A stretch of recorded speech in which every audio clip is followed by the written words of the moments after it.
very, very good evening to each one of you. So, we are live again and we have yet another dignitary with us.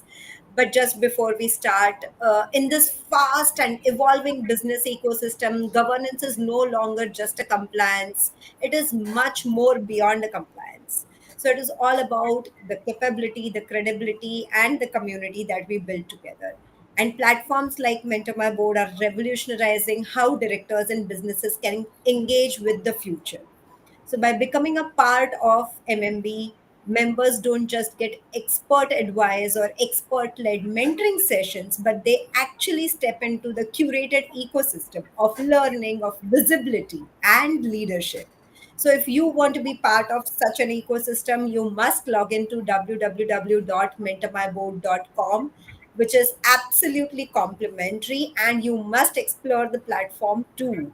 Because if you are a board leader or if you are one who aspires to get into the boardroom, this is the place you must visit to. And being featured under the Spotlight series gives the directors, gives the leaders a platform to share their legacy. It also helps them showcase their strategic value, their influences, and the next generation in boardroom leadership. So it is not just a podcast that you will be viewing and listening to today, but it is a movement to build the future ready boardrooms, and we cover one story at a time. So, what happens when nearly 4 decades of defense discipline, corporate strategy, and digital transformation come together in one voice? So, in this episode of our Members Spotlight series, we will deep dive and speak to Mr. Ganesh Kumar V, who is a visionary, a best selling author, and who has an expertise into AI, IPOs, and operational excellence coming all together for us. And if you are building a future proof boardroom, this conversation is something that you just cannot miss. So, Ganeshji, thank you so much for accepting our invitation, being here with us, and we would love to deep dive into this conversation with you and would love to hear from you as well. Thank you, Neha, and thank you to make my mentor my board. I would congratulate you guys for the great work that you guys are doing in aligning the general population who wants or aspirations to move into the boardrooms. You are doing a lot of work, so my good luck to all of you. And yes, thank you. Let's have a deep dive into what we could discuss. Wonderful. Thank you so much. So, Ganeshji, you've had a diverse journey right from Indian Navy to the global giants like the BT, like IBM. If you had to pick one leadership lesson that stayed with you throughout, so what would that be your, leadership lesson to share with the people who are listening to this podcast?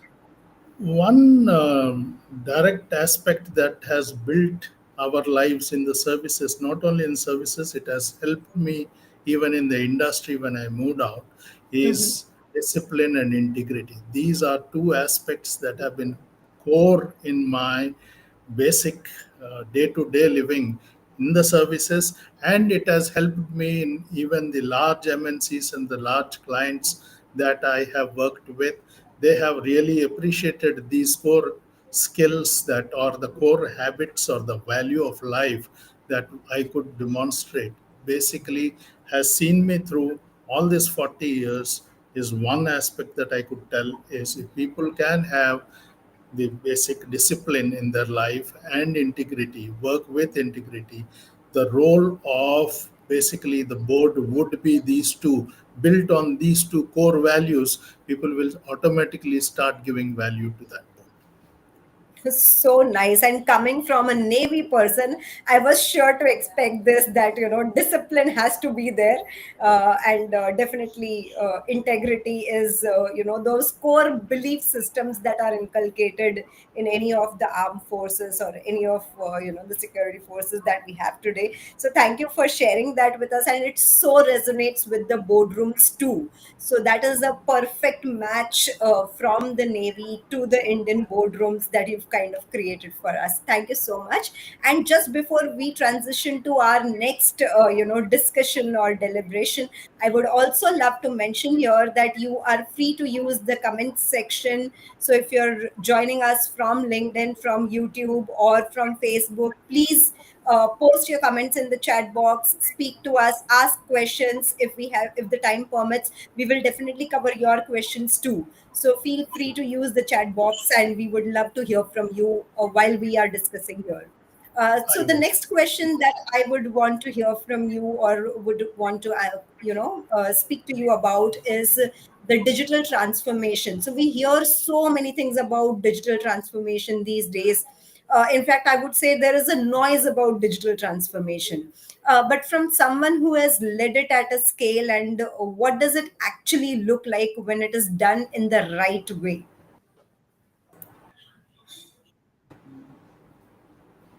Hear me?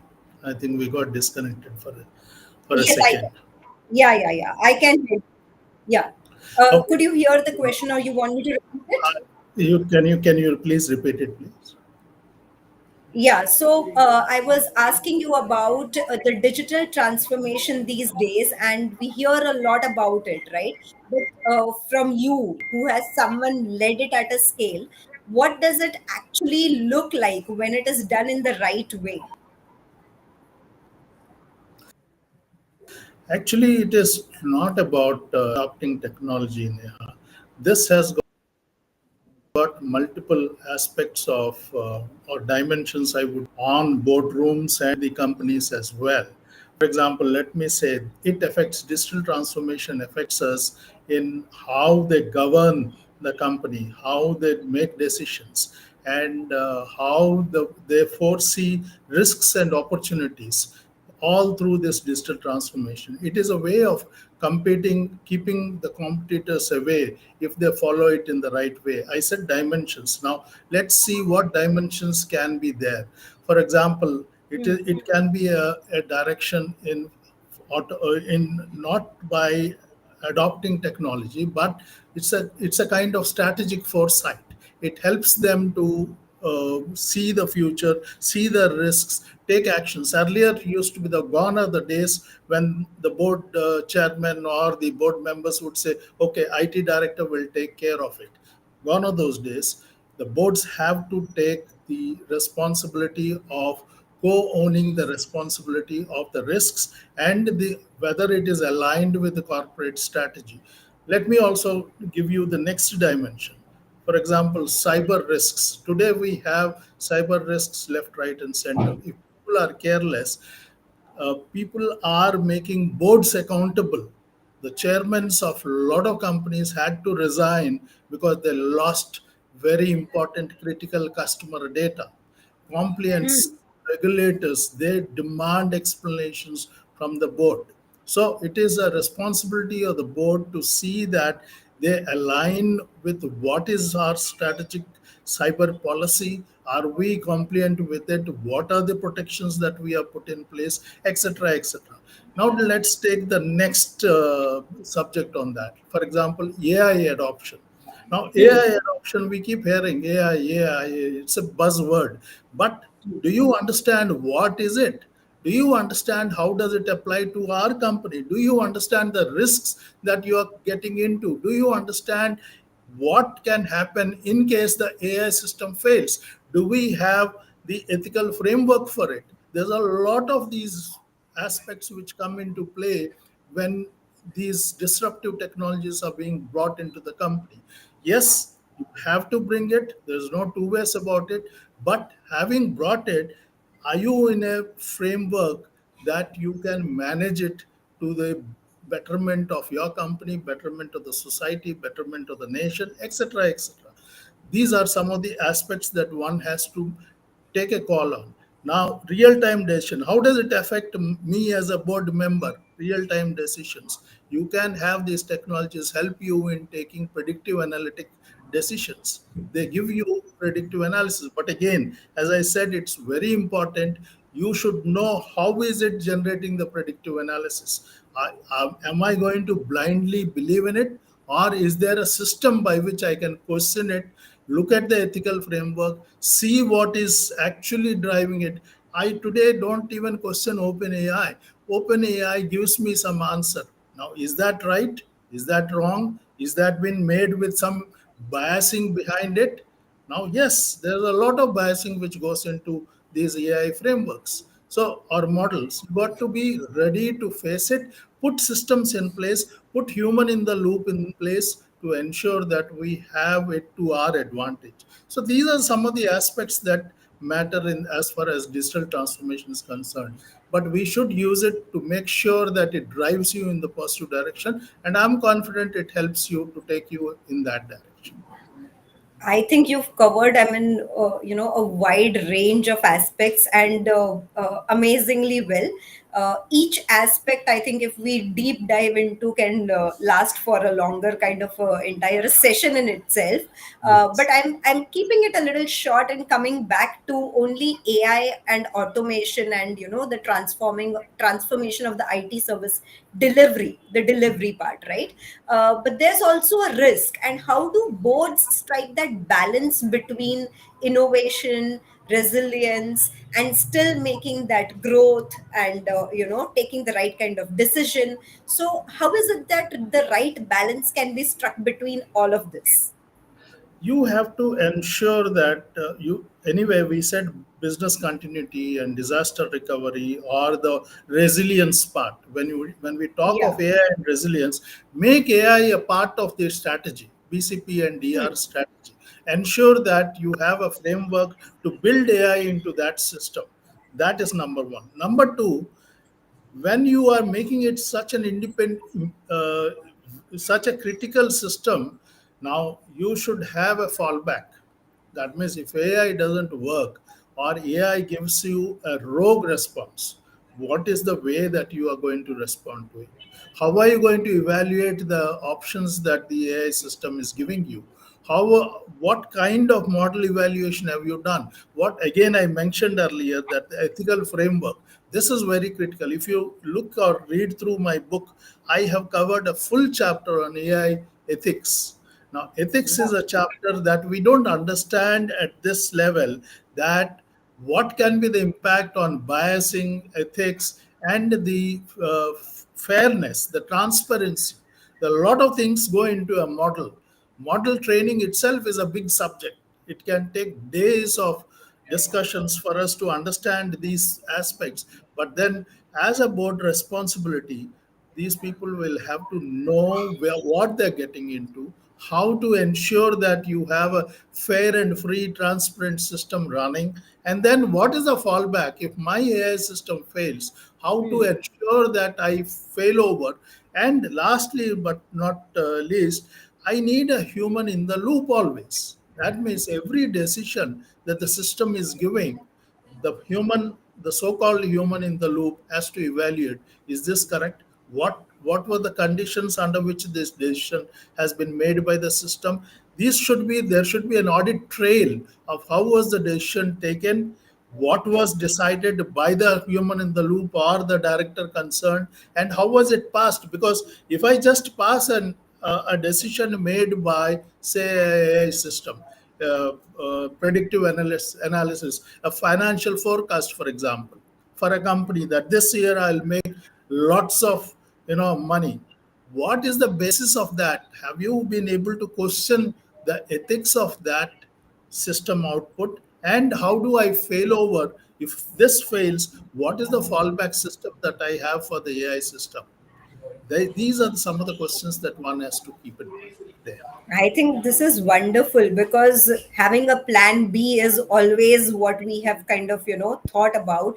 And having a human to kind of overview what decisions have been taken or have been passed by the system in or the process is something that is really important for us. So at least we are rest assured that IT is, or the AI is not going to completely replace us in the boardrooms by chatbots, but we are still, Exactly.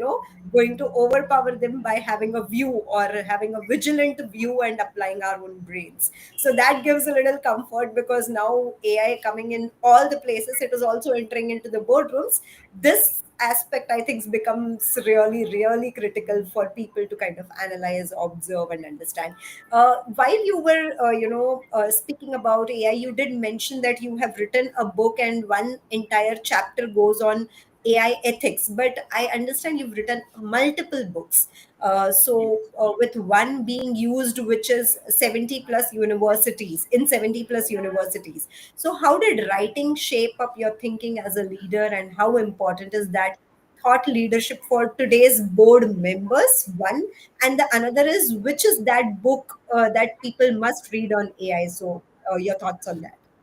There are multiple books, yes, and some of the books that I would talk about today are the last one that I wrote somewhere this year itself in 2025 is AI for Leaders. This is a book Wonderful. for basically for IT specialists and boardroom leaders who would like to take the help. Basically, there are a lot of concepts, there are a lot of buzzwords that we keep hearing. Now the boardroom leaders should not get carried away with that. Now training is one of the aspects throughout our career. We need to keep it as a part of our life so that we keep improving. So as a part of what I have been doing in the industry for the last 7 8 years, 10 years, we have already started implementing some part of the early AI systems that we have had. There are a lot of systems which did not evolve today. They have been there in the system. They have got evolved over a period of time from expert systems. You must have heard this word of expert system way back 10 years ago also. Now, what is the difference between expert system? Expert system is also an AI. To coming to today's generative AI, which you see Chat GPT. So there was a particular transition from where it was to what it is today. But I have captured all those experiences from the days of expert systems to today's Chat GPT and implementation, particularly in the IT field, in the industries. For example, in Etihad Airways, we have done a lot of work. In EMAR, you're seeing Dubai, EMAR, we have supported it, and we have done lots of these systems we have implemented there as a part of IT system, of course. In Saudi Arabia, we have Mobile. The Mobile is this telco we have implemented there. Things like that. That is something that I have captured handheld. It is a book which handholds the people, the practitioners, to implement without fear how to do it, and what are the pluses and minuses, pros and cons, precautions that one has to take, and how to expect the ROI. This is a book for financial managers as well as IT managers, plus other leaders, boardroom directors, to read, understand, and keep it in mind before they deploy it. Because having done it, I thought it is responsibility for me to share it with the larger society so that people can take advantage. That is one book which has just come out in Amazon. It is available. AI for AI Leaders. for leaders, right? Yes, AI for Leaders. Operational excellence in IT and finance, IT and business. That is one book. The other book that we you have talked about, 70 odd universities being a textbook, is Textbook of Enterprise Resource Planning. This I have authored way back in 2005 along with another professor of MDI. We have those days, if you have heard of enterprise resource planning, they have Yes, just started coming in into the market, like SAP, Oracle, ERP, you name it. There can be about 100 odd ERP systems available in the market today. correct. Those days SAP had just come out, and we in the Navy have deployed a couple of those advanced systems into the Navy, and I have captured that experience in the form of a book. And the professor has written the theory. I have written the implementation. It's about 12 chapters, half divided, and that book is today also the cornerstone for management MBA students and MCA students.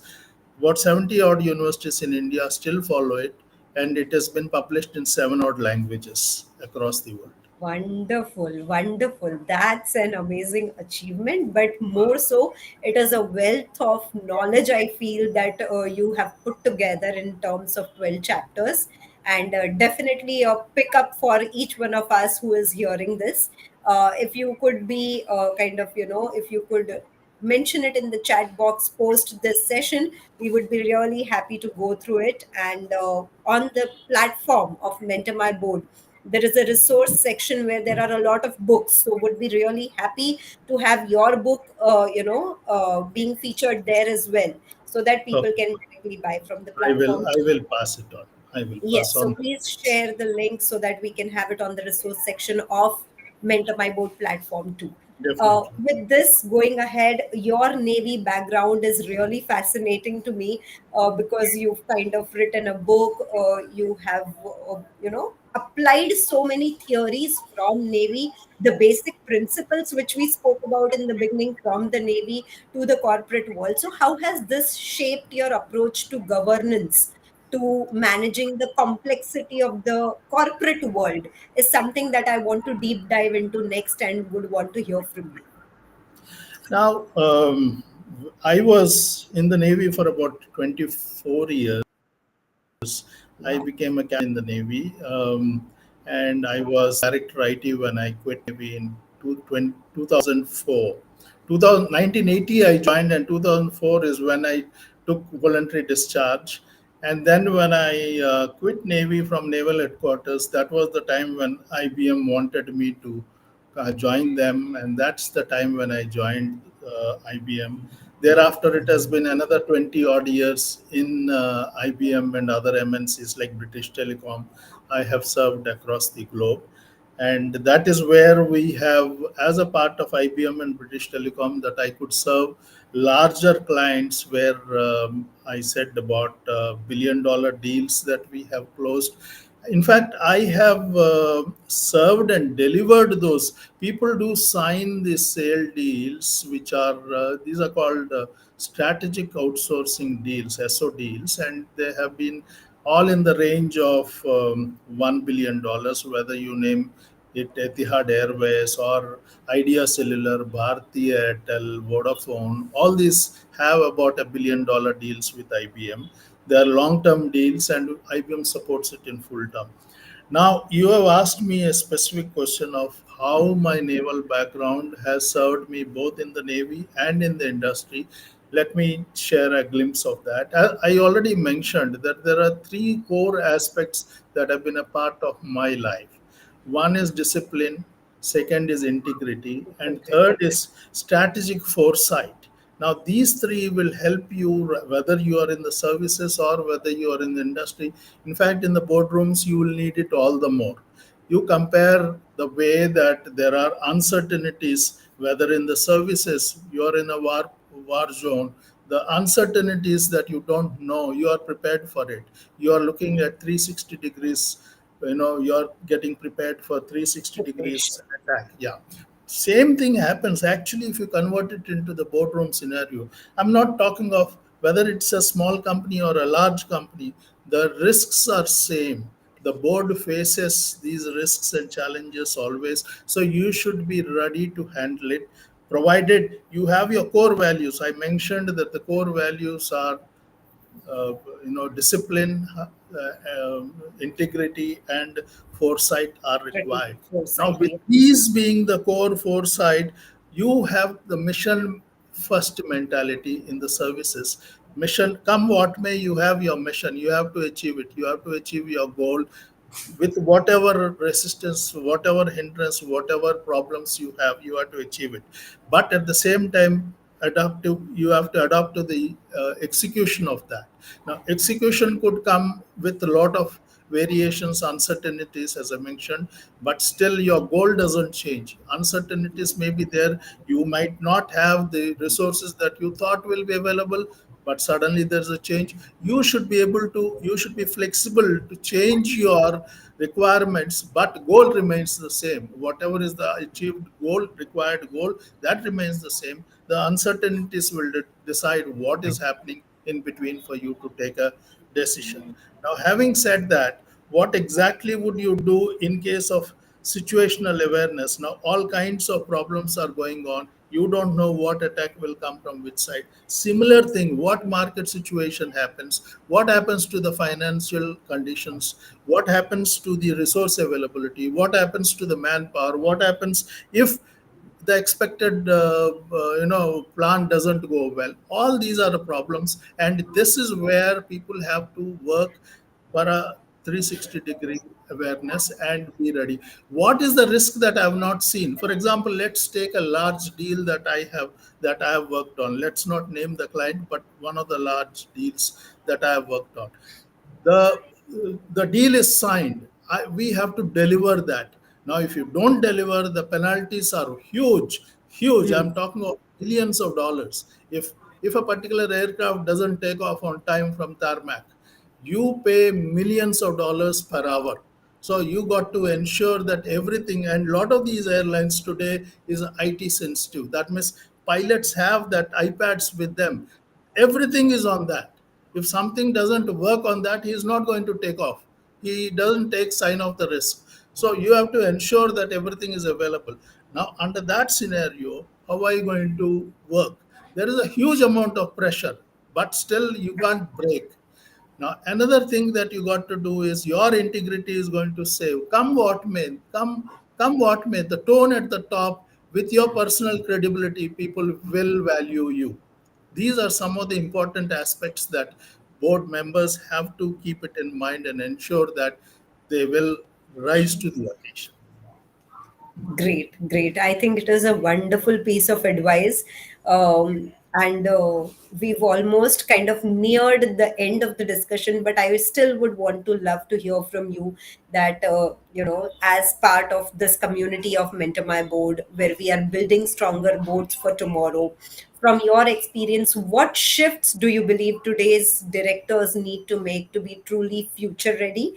And what is it that Mentor My Board can evolve into, or how is it that you see Mentor My Board as a community? Mentor My Board today is more of, I think it has been providing the support in terms of whatever aspects like these discussions are happening. You have provided a lot of these interactive sessions. People do get, but are they happy with that? I know you have asked also feedback from people of how is this adequate? Do you need some change? Now people will not be forthright in ask coming forward. I know you have been having forums where people do join. Personal attendance is there. Those are going to definitely help. In further, you are also providing some opportunities for board appointments. Now, how many people are actually jumping into that or able to get advantage of that? I think somewhere you can improve there, where people can get more opportunities, and then further specific courses you can offer. I have not seen where Mentor My Board has offered any specific courses for people to attend, particularly on governance, ESG, or for that matter, for clearing independent directors exam. There are a lot of people on Mentor My Board who are not probably qualified yet. They might need some specific help. There, you can help them to provide, because you have tons of people with experience, and there those people can definitely help the newcomers or the people with aspiration to join boards to clear independent directors exam. These are some of the areas probably you can, but otherwise you're doing great.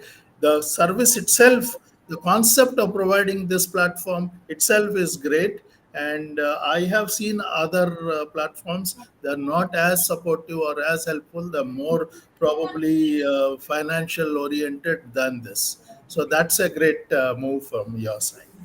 Thank you, Ganesh sir. And because you mentioned about the help in clearing the independent directorship exam, so we already have a few programs like the Okay. Board Buddy program that we run, that is Mhm. specifically for people to enroll Clear and the clear their exams. So we help them, Oh, support them, guide them on that program. Apart okay. from that, we have specialized mentorings, the group mentoring sessions that we specifically do on corporate governance, on risk, on strategy, on board culture, on ESG, now AI, all those topics. So we have specific Okay. board mentoring sessions that we host generally and kind of keep on sharing. But we'll definitely look into it that, how more and more of these kind of sessions are arranged for the betterment of the community and, wider at large for the governance ecosystem at large. So that advice I would definitely take from you and arrange more and more of these kind of sessions. With regards to placements as well, yes, as you rightly mentioned, we've done we've kind of placed 20 people on boards, while we have been doing a lot of other things. So board Good. placement had never been our focus, but yet we have placed 20 independent directors on roles of various boardrooms. So that Okay. has been Good. something that we have done already, and still, the journey continues. So Continuous. we Yes. consider is that this is just a start or the beginning of the journey, and there is a long way to continue. Okay. Good. All the best for that. And I have Ganesh, seen. I yeah, have sorry. seen that thousand, the number that you are trying to reach, the thousand number. All the best for that as well. Thank you. It's a community of Community. leaders and senior members of boards, and it is we are building up a 1 lakh directors community. That is what we Okay. aspire to build. Okay. 1 lakh. Yes, Yeah. Great. Good wonderful. luck with that. All right. Thank you so much. And I'm sure with an amazing, people like you in the community, this target that we have set for ourselves is just a small one. And we would be able to achieve much more bigger than this. Thank you, Neha. Thank you for the time and this And it opportunity. was a wonderful conversation with you. I simply, enjoyed each bit of it. And I'm sure we will have a lot of more of such conversations in the forthcoming future as well.